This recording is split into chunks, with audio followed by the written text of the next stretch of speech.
I think so many dads are looking to the wrong definition of success. They think that success is accolades, money, stuff. Nobody on their deathbed wished that they worked harder. Everybody on their deathbed wished they'd spent more time with the people they love the most.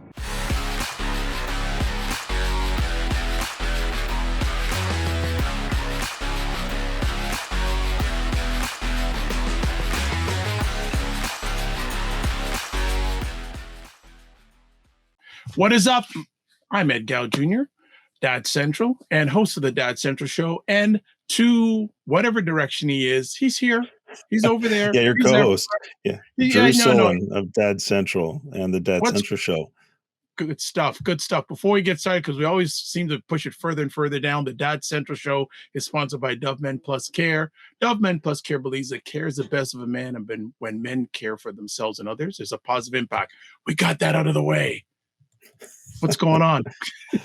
Yo, Ed, I got Eliana. She's approaching a year. And so Chris and I are talking about like her, first year birthday party and trying to plan that. And then there's, these 4 other kids as well that we got going on. So we feel like it shouldn't take as much time or as much conversation to plan like another first birthday party, but it's taking a lot of energy. So anyways, that's what's going on for me. What's going on for you? Well, a little while back, and I listen and I hear you. And we were talking about maybe we was talking about fitness. I don't know about directly, indirectly. And you mentioned a magazine. Oh yeah, it was Men's Health. Let's see if you remember the magazine. Yeah, Men's Health. Peter Attia. All right, Paul Attia is my good friend, and Peter's his older brother. Yeah. Okay, so I was doing some cleaning up around the house. Look what I found. Oh, it's not showing. What did you find? I can't see it. Tech Guy 2005. Men's Health. Yeah, way back when. In the archives. See? Yes.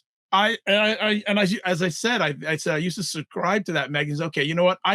Sorry I didn't show up well, but for those who aren't watching, Men's Health Tech Guy 2005, I said, this is Drew all over it. This is Drew. So next time I see Drew, I'm going to give him that just to say, I don't only talk the talk, but I walk the walk, You know what's so interesting? Like that's almost 20 years ago. I can only imagine what was in the tech guide and how ancient that'll look 20 years from now. So that'll be cool to see. You should save that. It might be an archive. Absolutely. Because actually, it's like a time machine. The next time we have a tech person on, we should bring that out and say, or ask, the next time we do this thing with a group of dads, do you remember this device? Like little mini cameras? Oh my gosh.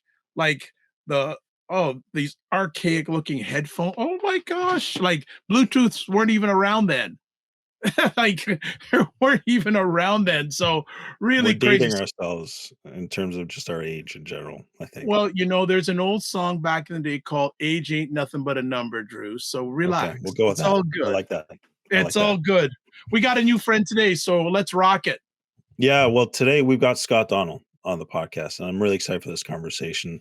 He simply put, he helps kids and families with financial literacy and their family legacy. He's also the host of the Smart Money Parenting podcast. He also has a book, and he's got quite a few other things on the go. So we'll leave it simply at that. Scott, welcome to the show. Really excited to have you here and to learn more just about you and your story and how you're helping kids and families. Great to be here. Great to be here, guys. This is going to be fun. This is a big question everybody always asks is, hey, we know schools aren't teaching our kids about money, and just by having children doesn't mean we have a roadmap to raise them the right way. So please help. That's the number one question I always get. So yeah, happy to help you guys today. It's going to be fun. Yeah, that's awesome. And I love that description of a roadmap. Right. It's so much easier to kind of know your markers along the way, right? If somebody can be guiding you as opposed to just, okay, go find your destination. Well, man, how, right? I think there's a lot of dads, a lot of parents who struggle with that. So to be able to talk about that roadmap is awesome. But before we get there, we like to open up the show with a little bit of the backstory of our guests. So, we kind of asked this question, like, what was life like for you growing up? And how did that lead into kind of your own fatherhood journey? Yeah, so we have 4 kids now. We live here in Phoenix, my wife Amy and I.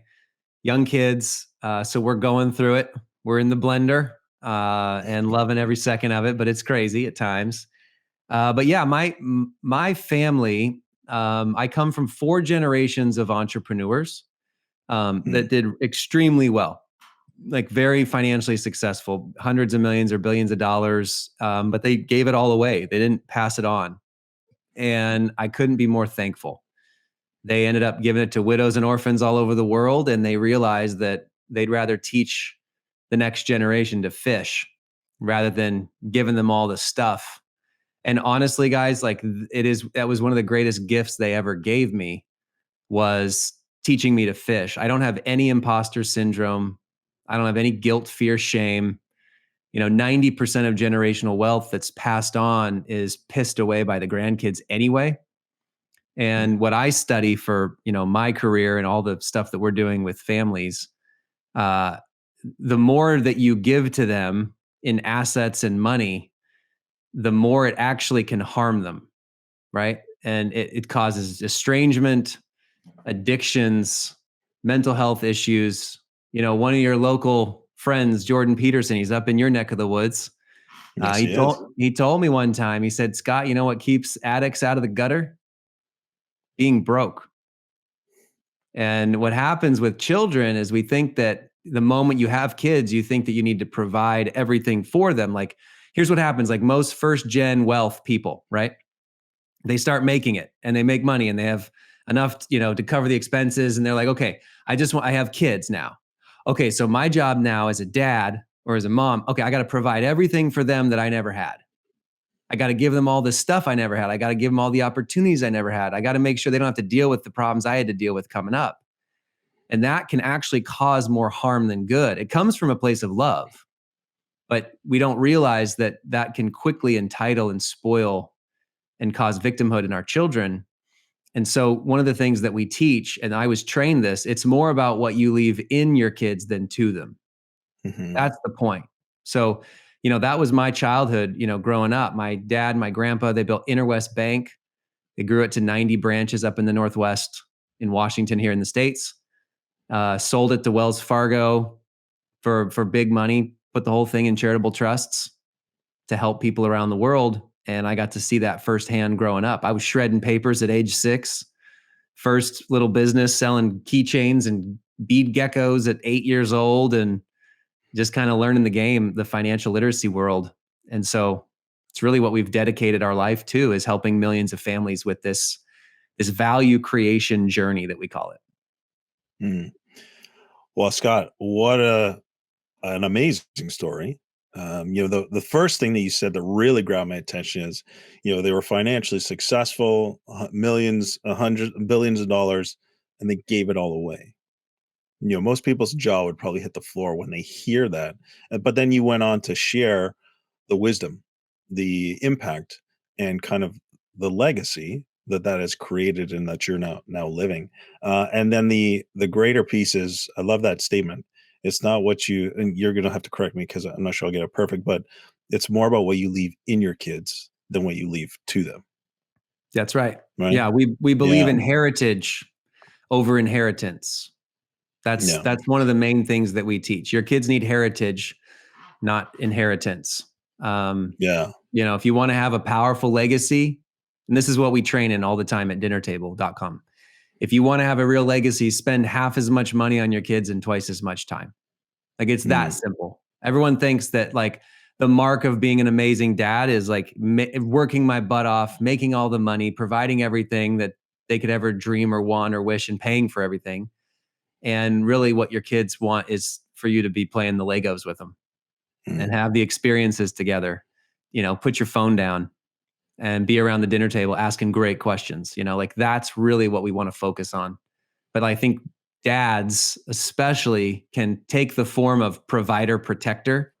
Like my job is to provide and protect. So all I'm going to do is work my butt off, make sure that they're safe, have good discipline, and then that's it. It's like, but there's so much more to the game here. I think dads need to understand that, like, hey, with children, there's no difference between quality time and quantity time. Like, there is no distinction for children. There's just time. right? Like the Legos you play with your 5-year-old could be a core memory for the rest of their life. Like way more valuable than the $5,000 trip you took them on to Disneyland, right? Like you don't know what is going to be that like core memory with your kids. And so they're the ones that get to decide that. So really for us, it's just about time. Yeah, so powerful. Ed, I'm gonna give you a chance, but I have one more question that's really burning it. You know, and I think I know the answer, but I'm gonna ask anyways. Like, what's the roots of this philosophy? Where did that Yeah. come from? And can you talk about that and how Yeah. it's become just part of who you are? Yeah. So some of this came from growing up, but really my first company was 15 years ago. I've had about 7 companies now, 7 million families. The first company was called Apex. And I started it to help my wife with her first grade class. She was a teacher. And it became the largest school fundraising franchise in America. So we grew it as a franchise system all over the country. We were doing fun runs in schools, raising money, teaching leadership, character traits, helping kids raise money for the school. So some of the financial skills. And it was an incredible company. We just exited a few years ago. It's still thriving today. We've raised like $1 billion for schools. But what I realized right away, with thousands of public and private schools all across the country, is that kids are not learning financial skills. They're not learning critical thinking or practical skills to succeed. I mean, how does algebra help you with budgeting? It's like, I know the quadratic formula, but what does that have to do with taxes, or real estate, or earn, save, spend, share, invest? Like we got to get back to basics here. And so that's what led us on this really 10-year journey to figure out, like, how do you actually pass on money skills the right way to the next generation? How do you give them the critical thinking and the practical skills to succeed and all the stuff that they're not getting in school? Which is why we called this dinner table, because where do the most important conversations happen? At the dinner table, right? Yeah. So that's how we got here today. Awesome. Cool. Thank you, Scott. Really appreciate that. Ed. Number of conversation pieces. I'm going to start off. I thought I'd get this at the end, but I'm going to get it in now. What would you say is a good definition for dads of wealth? Yeah. Well, so let me start with this idea of money. Okay. So I speak on stages all the time about this issue. Money gets ruined. So we did a huge study with a ton of families, like as we were launching all of this. Like we have a bank for kids called GravyStack. It teaches them to earn. We'll be in Canada very quickly. So don't worry. Anybody listening to this on north of the border, we'll be there in a couple months. So it started with this bank that we created to teach kids to earn and do gigs and cover expenses and all that kind of stuff. Well, then all the families started asking for coaching. They're like, hey, you need to coach. Like, let's get on Zoom, give us a course, teach us these skills so that we can pass them on to our kids. But when we did our studies to start all this, we asked thousands and thousands of children about money. And the parents, we asked the same question. 98% of the parents are like, yeah, we don't know. We have no clue how to pass this stuff on, the training. In fact, this is what all parents do. They try to do an allowance of some sort where the kids like split it into the jars of save, spend, share in their piggy bank. Then they maybe do a lemonade stand, once on a weekend or something here and there. And then they get them a bank account when they hit puberty. Like that's literally what most parents do. And then they still have all the conflict over chores and they still try to make their kids learn the hard work. Like it's just all this cycles of exhaustion. Well, the parents said they have no roadmap. And then the kids, when we surveyed the children, teenagers, young kids, they said that money was actually the biggest fight in the home that they could see. So they don't want to talk about the money. They're like, I don't want to bring this stuff up. I see parents stressed over work, travel, budgeting, bills. Like, I forget it. I'm just going to hang out with my friends, play video games or sports, and not think about the money side at all. So they actually had a negative view of money. And what we realize is we have to get to the heart of what money is first, before you can think about wealth, right? So money is not good or bad, right? This is where people fall off the rails. If you think money is bad, it's a poverty mindset. If you think money's evil, like in one hand, out the other hand tomorrow, it's a poverty mindset. So they don't think delayed gratification with it. They think I have it, so I got burning a hole in my pocket. I got to spend it. But then on the other side of things, if you think money's everything, it becomes identity, right? This is where so much of the keeping up with the Joneses and harmful mindsets around money happen. And so parents don't know how to do this the right way with their kids. And what we want to teach people first is that it's actually not about the money. It's about something that's behind it called value. Our goal with families is to teach their children to create value first before any money, because money is a store of value. That is what the root of money actually is. It's a reward for creating value for other people, for solving problems, for finding wants and needs for others, for being empathetic and good listening skills and being a detective to go try to find ways to create value in the world. Money is the reward of only one type of value, material value. There's also emotional value, how you think and feel. There's spiritual value, how you get people out of themselves and think of a higher calling, connect them to God, right? If you believe in him. That's the thinking here is let's focus on teaching our kids to create value. And money is just a store of value. It makes you more of who you already are. So when we get to this idea of wealth, I think that the definition of wealth in a family is raising kids to blow by you in how they create value in the world. Emotional value, spiritual value, and material value. That's a mark of wealth, right? Money is only one metric in this game that we call legacy. There's so many other pieces here, but the best advice I could give dads out there, in fact, I'll share a quick story. There's a woman named Sharon Lecter, and she's here in Phoenix. She's kind of the godmother of financial literacy. We've learned so much from her. You guys remember the cash flow game or Rich Dad, Poor Dad? She did that with Kiyosaki. Okay, that's her. And she's had all these international best-selling books. She's advised the last 6 presidents on financial literacy stuff. Well, when we wrote our book is called Value Creation Kid.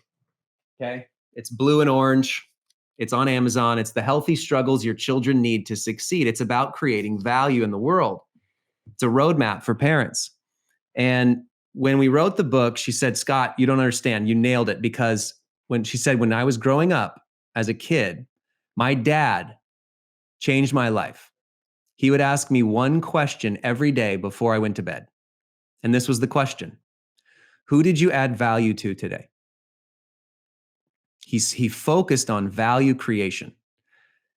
And so she said that was the one question that unlocked her life to create value for other people. He gave her a lens to see the world, to be able to find ways to be valuable, to create value. Now, kids need to understand, look, you are of unestimable worth, right? Kids are valuable just by being humans, right? You have value just by existing. But one of the greatest ways that you can be of service to others is to create value for them.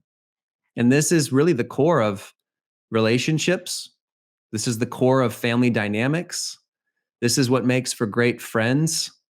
This is what gets the job. This is what creates the business. This is what gets the promotion. This is what gets the captain of the team. Being the one that creates the value.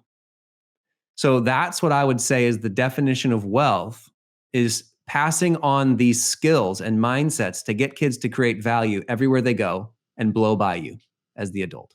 That's legacy to me. Love it. We don't have time here to talk about it, but how much, if anything, with parents' relationship with money when they were growing up impacts what they do with wealth with their kids? Because it's a whole other conversation. So we may need to do a part 2, because there's something I really believe in called financial trauma. Yes. Yep. So I don't know if you want to get into it here, but go ahead.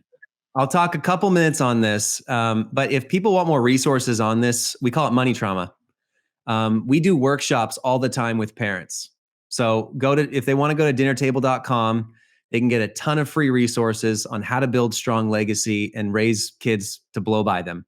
But one of the biggest things we talk about in our coaching for parents is this thing called money trauma. And here's what happens. It's a teeter-totter. So when you're raised, like if you're raised with nothing, you overcompensate with your children by and large. So if you were raised where bills were tight and people were scraping by and it was like, eat or be eaten, the money trauma is, oh, I have to do everything possible to protect my kids from ever feeling that way. Never letting them struggle, never letting them go through healthy opportunities to grow. And I'll just pay for everything and cover everything and give them all the things I never had.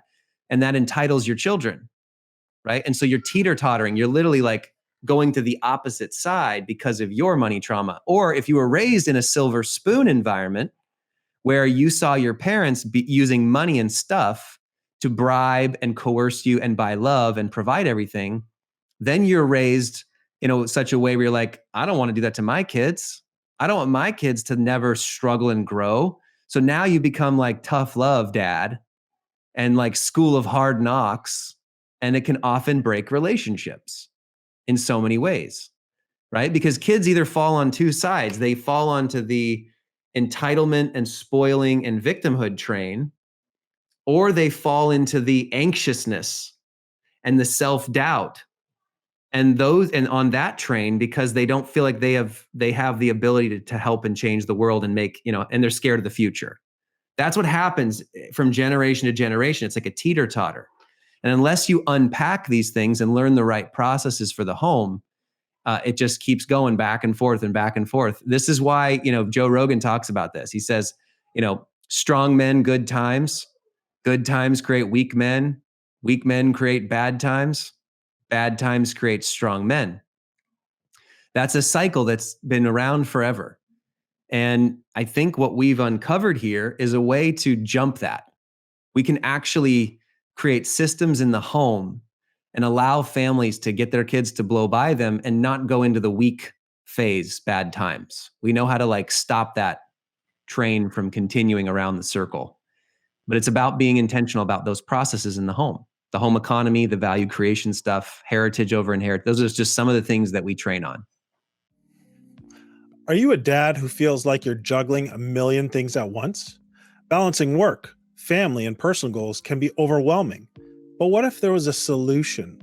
That's why we created our new fatherhood community called Dad Mentor. For over 20 years, Dad Central has built practical tools to help dads. We understand the challenges you face and provide the support you need to thrive. The biggest complaint we hear from dads is there's no dedicated support for their specific needs. But not anymore. Our new community, called Dad Mentor, is here to transform your fatherhood experience. Imagine feeling in control, staying calm and patient when your children misbehave. Picture yourself connected to your children, guiding them with confidence and watching them succeed. When you join Dad Mentor, you'll have access to a community of like-minded dads committed to their dad journey, just like you. You'll also get the Dad's Roadmap. This is a step-by-step plan to help you go from unsure to unstoppable as a dad. Monthly masterclasses and Q&A sessions. You'll get answers and know exactly what to do straight from experts. Monthly group meetups that connect dads over common topics. A dad's resource library. Curated webinars, podcasts, or guides built by Dad Central to help you grow as a parent.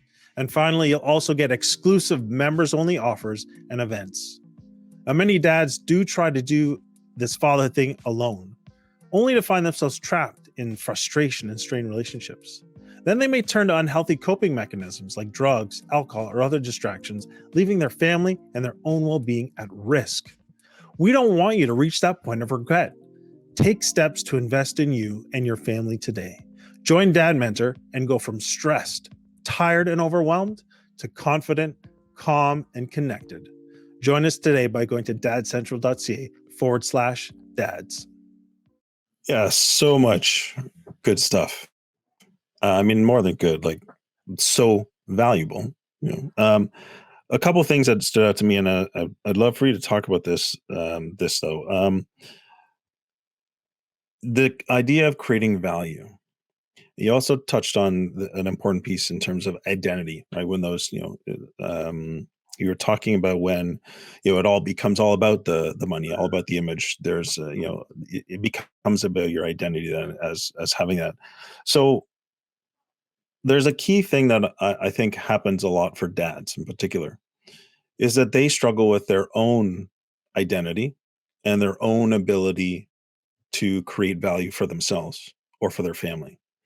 And I guess what I'm wondering is if you're talking to a dad who's in that place, what would you say to him to help him move through that and come out the other side like you would, helping children develop an ability to create value?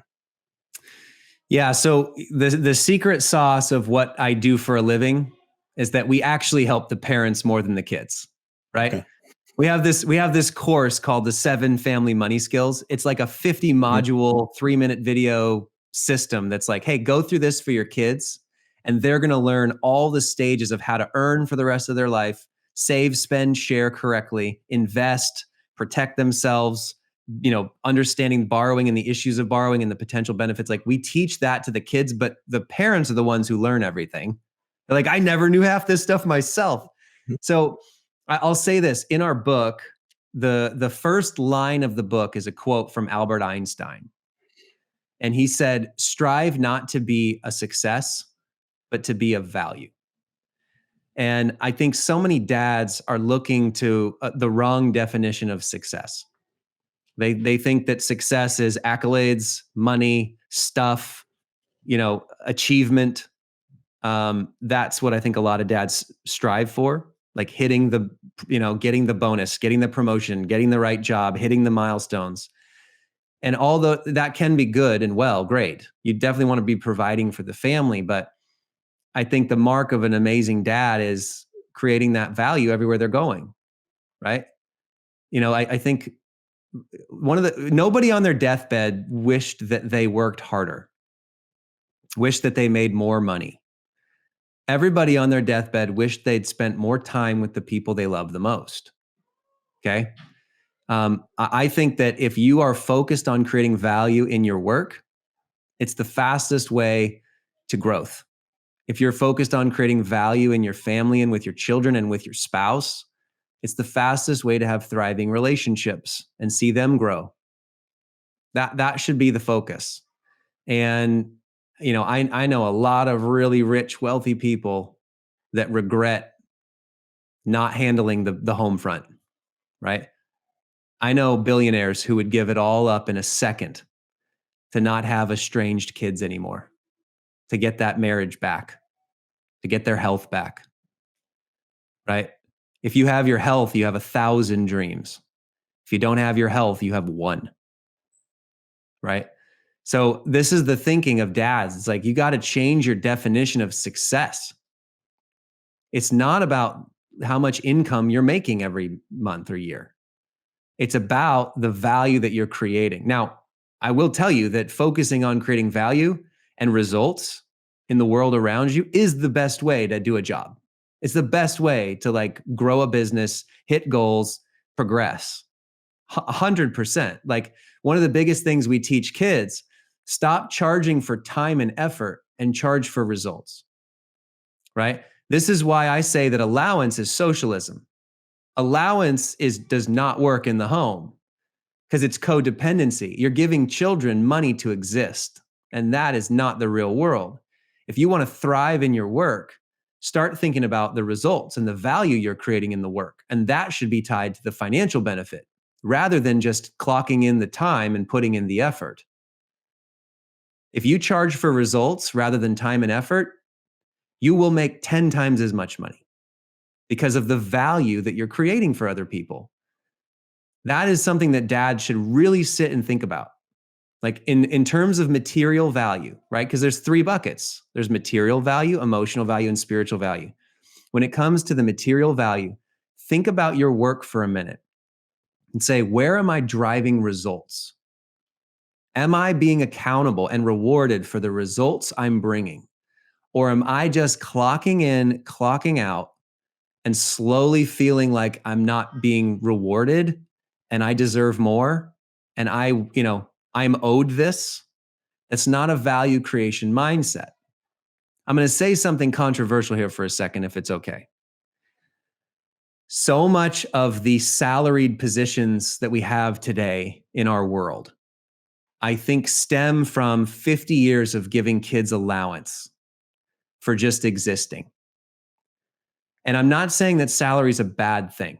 Okay. It can be a good thing. Benefits are good. Salary is good. But I want people to think again about, how is my job being tied to results, being tied to the value that's being created? Are there good milestones? Is there good accountability?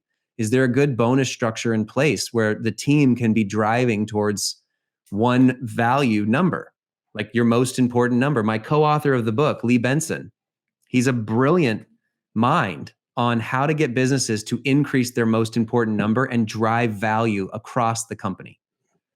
And so I really want people to think that way in their work, which is, am I getting paid for just time and effort, or am I getting paid for results? And there's little changes that can happen that unlock massive reward and financial benefit for people across the board. And we should be teaching that to our children, right? I was just coaching a family in Colorado recently, and I challenged the son to go make $100 in a day by mowing lawns, right? So he comes back and he goes, I made $72. Well, he was charging hourly for mowing the lawns. The 12-year-old worked his butt off all Saturday, made $72, charging whatever it was, $8 an hour or something. I said, hey, why don't we switch this to results thinking?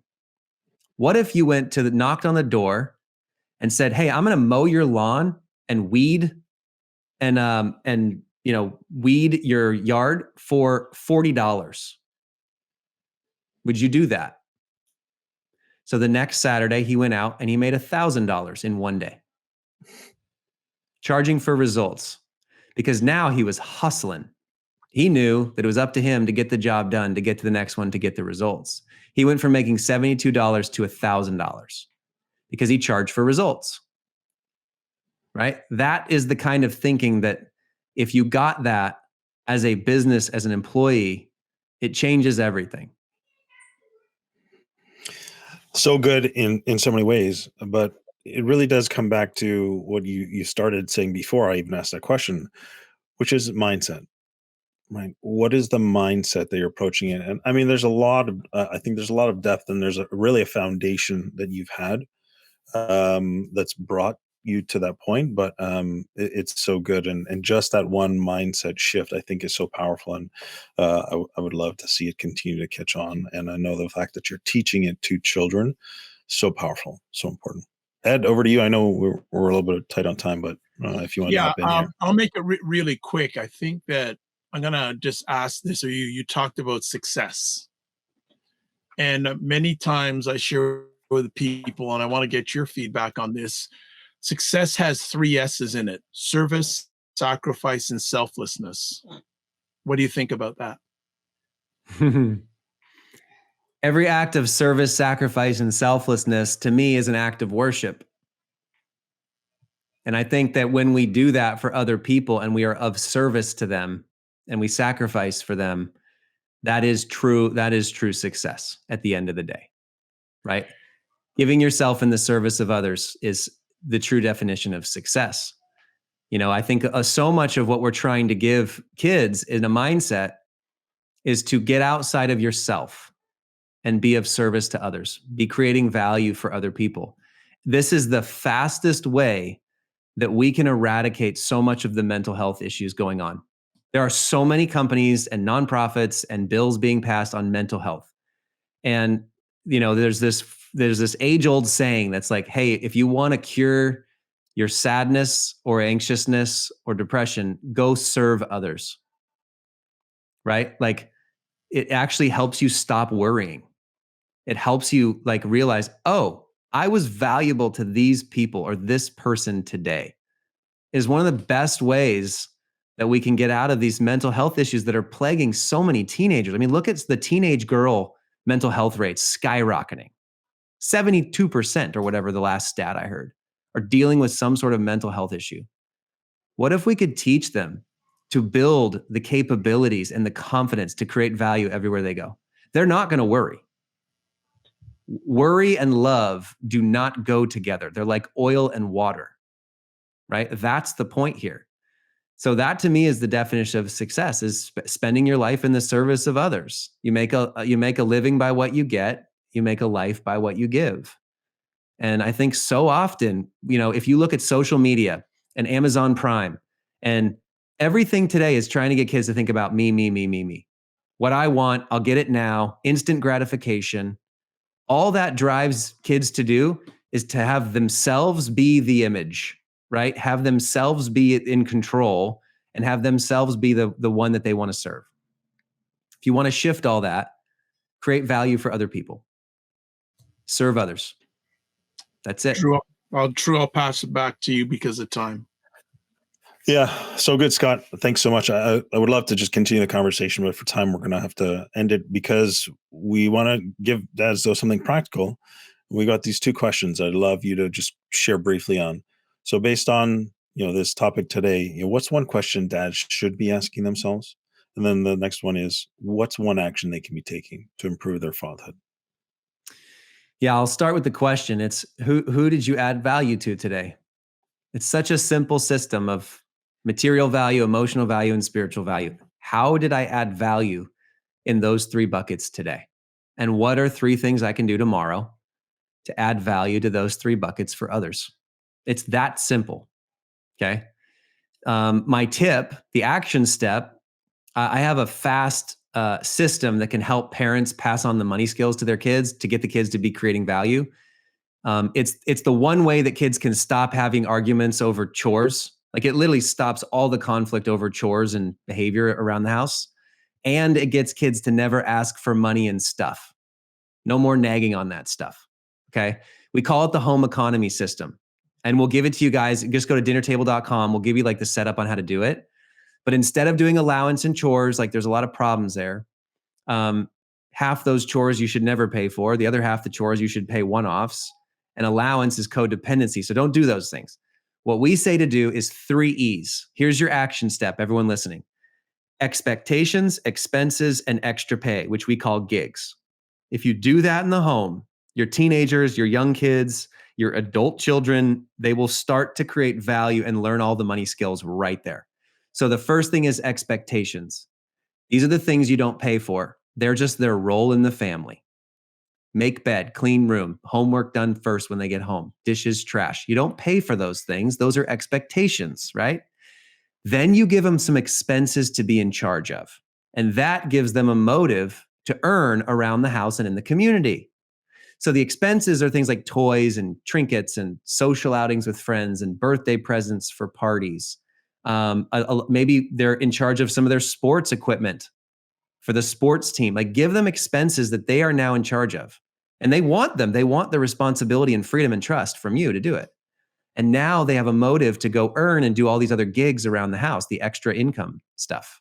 Sweep the garage, make a meal, clean a bathroom, wash a window, yard work. And then you add in brain gigs, which are like they're using their brain to create value and earn. And I have 100 of those. Subscription hunts, plan the next family trip on a budget, get coupons for groceries, eat in versus eat out challenges. We have 100 of them that teach them all these skills for the real world. That's the system, okay? And our app, which is called GravyStack, it's going to be live in Canada. It's live in the States. That is just an automatic system to do that in the home. Okay, that's the best thing you can start with. And if you go to dinnertable.com, we'll give you all the resources for that. But yeah, there you go. That's it, fellas. Awesome. So good, Scott. Well, what I was going to say is where can people find out more about you, but you pretty much gave them the roadmap right there, dinnertable.com. Unless there's anything else you want to add. Dinnertable.com. Come get the free resources. We have parenting communities, free communities, coaching communities, all the workbooks, and the resources that they need to get this stuff going. Scott, I mean, this is a fast-paced but an amazing conversation. You gave so much value just in the short time we've been together. So I just want to say thank you so much. I really appreciate it. And I hope that everyone listening can go and apply these to their lives right now. So important. Thanks, guys. Appreciate it. Yeah. No problem. And before we let you leave, Scott, I want to say thank you for taking time out of your positive, productive schedule, being a dad, providing light to families around the world. And as always, if there's anything we can potentially help you with down the road, well, you're coming to Canada, so we'd be very hurt if you don't keep in touch and tell us. Maybe we can help you amplify your message in Canada. But as always, two big things always: don't just manage your time, manage your energy, and remember to give yourself grace. And thanks for sharing with the Dad Central family. We appreciate it and don't take it for granted. Thank you, guys. Appreciate it. All right. Have a great day. All right, sir. What do you think? You're on mute, Drew. There we go. Not too many times do I not have much to say, but there's a lot to absorb. I agree with, my head was nodding through most of the conversation. And I love the simplicity of the dinner table. It's a powerful image if it can, what it conveys, but it's also powerful what it can mean in terms of if you apply this stuff around the dinner table and then send our kids out. So, I mean, so much valuable information today. Love the conversation and love what Scott's doing. Yeah, love what he's doing, him and his team, because I know he doesn't do it alone. I will say a quick little 10-second question for everybody. What word did Scott use more than any other during the conversation? What do you think, Drew? Do you remember? I'm going to say value, but you are right. So that's what I'm saying, that dads, how are you adding positive value to your children and families' lives? Right? And I didn't get a chance, and hopefully Scott will come back. I wanted to go deeper with him in regards to, I think too many times parents want to be transactional, not relational. That's a whole different conversation. He related it to like the work syndrome, but also I think in the parenting scope, don't be transactional with your family, be relational with your family. Yeah. I mean, there's a lot of depth. And I think there's a lot underlying the wisdom that Scott shared today that could really be explored and really help parents all over the place with a lot of different things, well beyond just the. So we're going to ask him back for part 2. He's in the green room nodding, so I'm going to put him on the spot in the green room. Hopefully we can get him back before he comes to Canada, and we want to make sure we're there when he comes to Canada. So I'm putting on the test on him right now. So as always, we are here to share with you. And let's always remember the Dad Central Show is sponsored by Dove Men Plus Care. Dove Men Plus Care believes that care is the best of a man, because when men care for themselves and others, there's a positive impact. As always, we'd like to hear from you. Email address, podcasts, if it behaves. There we go. podcasts@dadcentral.ca. Give us comments, feedbacks, guest suggestions, tips, because we don't know everything and we don't want to know everything. Also, you can watch and listen to replays of our epic conversation at dadcentral.ca/podcast. And we have a lot of free resources to help dads and their families at dadcentral.ca. So as always, we want to say thank you so much for giving the most valuable thing you have, your time to listen. And let's be all great dads, caregivers, fathers, etc. So don't just manage your time, manage your energy. Remember to give yourself grace, and we'll see you soon. Take care.